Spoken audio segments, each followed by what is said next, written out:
নমস্কার বন্ধুরা, আবারও একটি নতুন রেসিপিতে প্রিয়াস কুকিং ব্লগে আপনাদের সবাইকে স্বাগত জানাই।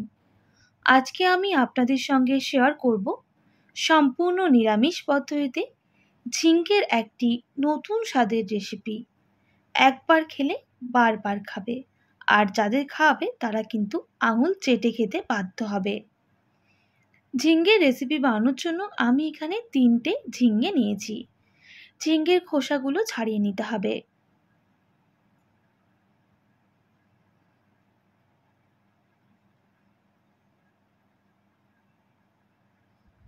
বন্ধুরা, ঝিঙ্গের খোসা ছাড়িয়ে নিয়েছি।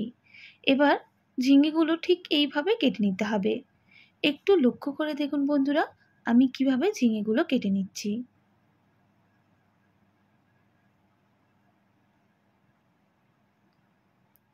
সমস্ত ঝিঙ্গে এইভাবেই কেটে নিতে হবে। আমি এই রেসিপিতে আলু ব্যবহার করব, তাই একটা মিডিয়াম সাইজের আলু ঠিক এই রকম সাইজ করে কেটে নিয়েছি। তবে এখানে একটাই আলুর ব্যবহার করব। পরিষ্কার করে জল দিয়ে ধুয়ে নিতে হবে। সবজিগুলো অবশ্যই দেখে বুঝতে পারছেন আমি কিভাবে কেটে নিয়েছি। ঠিক এইভাবেই কেটে নেবেন। এরপর এদিকে একটা কড়াই বসিয়ে দেব।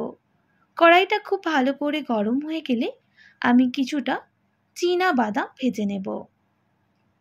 আপনারা চাইলে এখানে কাজু বা আমন্ডেরও ব্যবহার করতে পারেন। আমি শুধু চীনে বাদামটাই ব্যবহার করব রেসিপিতে। বাদামটা বেশ ভালো করে ভেজে নিতে হবে। বন্ধুরা, 2 থেকে 3 মিনিট বাদামটা খুব ভালো করে ভেজে নিয়েছি শুকনো কাঠখোলায়। এবার দিয়ে দেব হাফ টেবিল চামচ গোটা জিরা আর 2টো শুকনো লঙ্কা। অবশ্যই ঝালটা আপনারা কম বেশি করে নেবেন। আবারও বেশ কিছুক্ষণ আমি ভেজে নেব। এগুলো কিন্তু খুব ভালোভাবে ভেজে নিয়েছি। এবার নামিয়ে ঠান্ডা করে নিতে হবে। ঠান্ডা করে নেওয়ার পর বাদামের খোসাগুলো ছাড়িয়ে নিয়েছি। এরপর এগুলোকে বেটে নিতে হবে। আমি শিলনোড়া ব্যবহার করছি, আপনারা চাইলে মিক্সিং জারেও বেটে নিতে পারেন। প্রথমে শুকনো একটু বেটে নেব। এরপর আমি অল্প জল দিয়ে এর একটা মিহি পেস্ট করে নিতে হবে।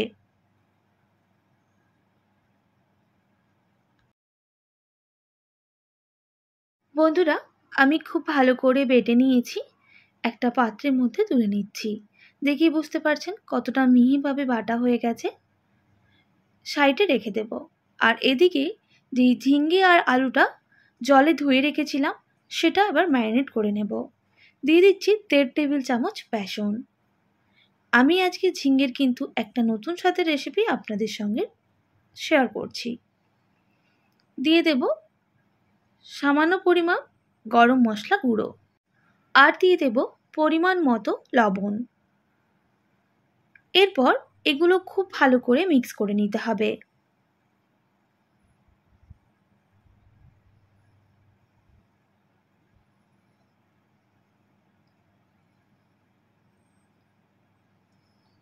বন্ধুরা, খুব ভালো করে মিক্স করে নিয়েছি।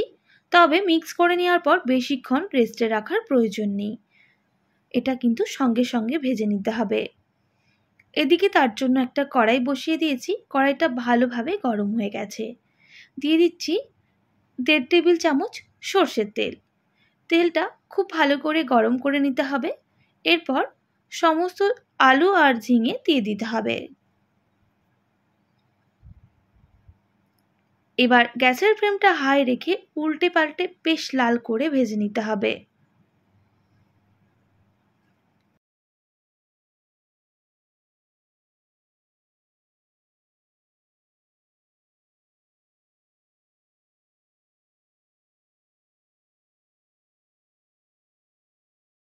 বেশ কিছুক্ষণ ভেজে নেওয়ার পর আমি গ্যাসের ফ্লেমটা মিডিয়ামে করে দেব। আর দেখুন, এক দিকটা ভাজা হয়ে গেলে আরেক দিকটা উল্টে দিতে হবে। তাহলে ঝিঙ্গেগুলো খুব ভালোভাবে ভাজা হবে।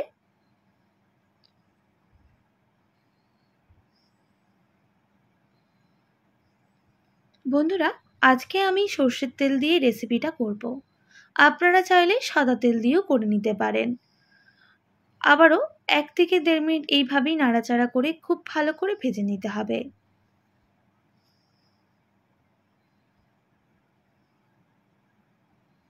বন্ধুরা, আমি কিন্তু বেশ ভালো করে ভেজে নিয়েছি।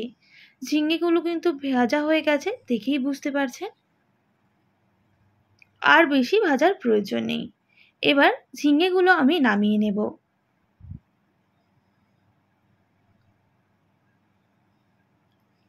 আর আলুগুলো 1 থেকে 1.5 মিনিট একটু ভেজে নিতে হবে।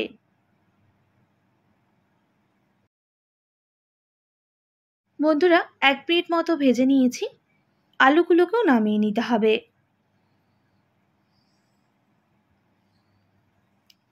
এবার ওই কড়াইয়ের মধ্যে আবারও 1 টেবিল চামচ সর্ষের তেল দিয়ে দেব।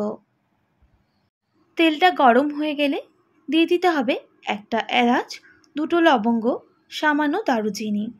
গোটা গরম মশলাগুলো একটু ভেজে নিতে হবে।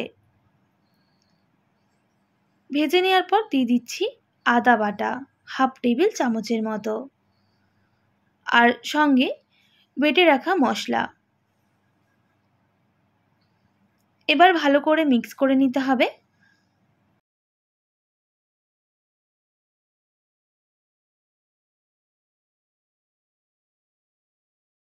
মিক্স করা হয়ে গেলে বেশ কিছুক্ষণ এইভাবেই কষিয়ে নিতে হবে।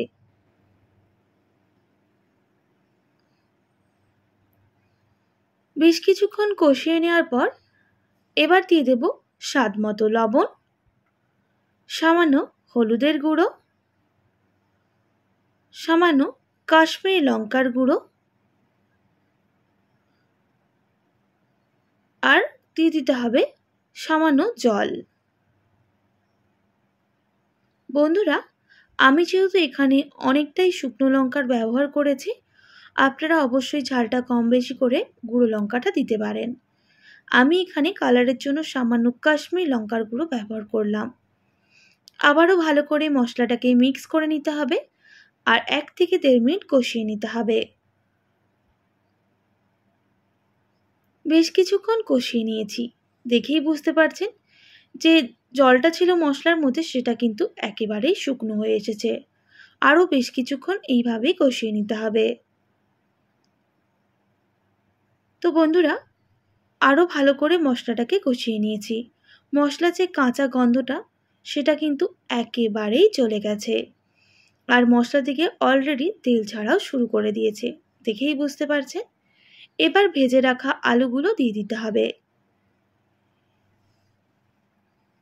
আর খুব ভালো করে মশলার সাথে মিক্স করে নেব।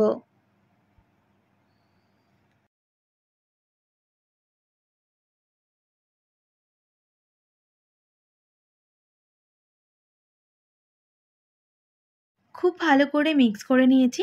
এবার দিয়ে দিতে হবে পর্যাপ্ত পরিমাণ উষ্ণ গরম জল, আর ভালো করে মিক্স করে নিতে হবে।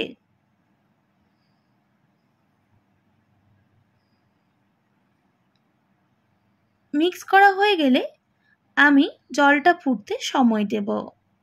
দেখুন বন্ধুরা, জলটা কিন্তু ফুটে গেছে। এবার আলুটা সেদ্ধ হয়েছে কিনা চেক করে নিতে হবে। তো বন্ধুরা, আলুটা সেদ্ধ হয়নি, আমি এর জন্য ঢাকনা দিয়ে ঢেকে দিচ্ছি বেশ কিছুক্ষণের জন্য। বেশ কিছুক্ষণ পর ঢাকনাটা সরিয়ে নেব। আবারও ভালো করে নাড়াচাড়া করে নিতে হবে।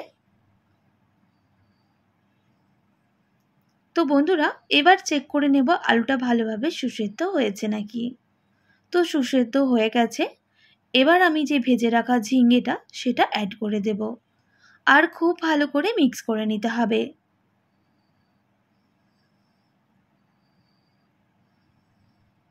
যেহেতু ভাজার সময় ঝিঙেটা অনেকটাই সুসেদ্ধ হয়ে এসেছিল, তাই এখন দেওয়ার পর প্রায় 3 থেকে 4 মিনিট ফুটিয়ে নেওয়ার পরই নামিয়ে নিতে হবে, নাহলে ঝিঙেগুলো গলে যাবে, খেতে ভালো লাগবে না। এইভাবে বেশ কিছুক্ষণ ফুটিয়ে নেব। আর স্বাদটা ব্যালেন্স করার জন্য সামান্য পরিমাপ চিনি আর সামান্য গরম মশলার গুঁড়ো দিয়ে দিতে হবে। আবারও ভালো করে মিক্স করে নিচ্ছি।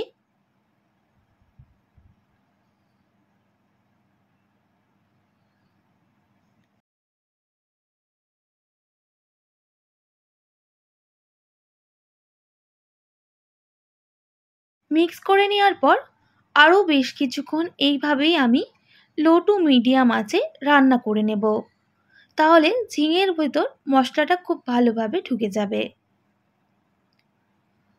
বন্ধুরা, দেখেই বুঝতে পারছেন জলটা কিন্তু অনেকটাই শুকনো হয়ে এসেছে আর ঝিঙে আলু খুব ভালোভাবে সুসেদ্ধ হয়ে গেছে। এবার আমি গ্যাসের ফ্লেমটা অফ করে দেব। আর বেশি শুকনো করলে খেতে ভালো লাগবে না। রুটি, ভাত, পরোটার সাথেও দুর্দান্ত লাগে এইভাবে যদি নিরামিষ ঝিঙের রেসিপি বানান। এবার আমি একটা পাত্রের মধ্যে নামিয়ে নিচ্ছি।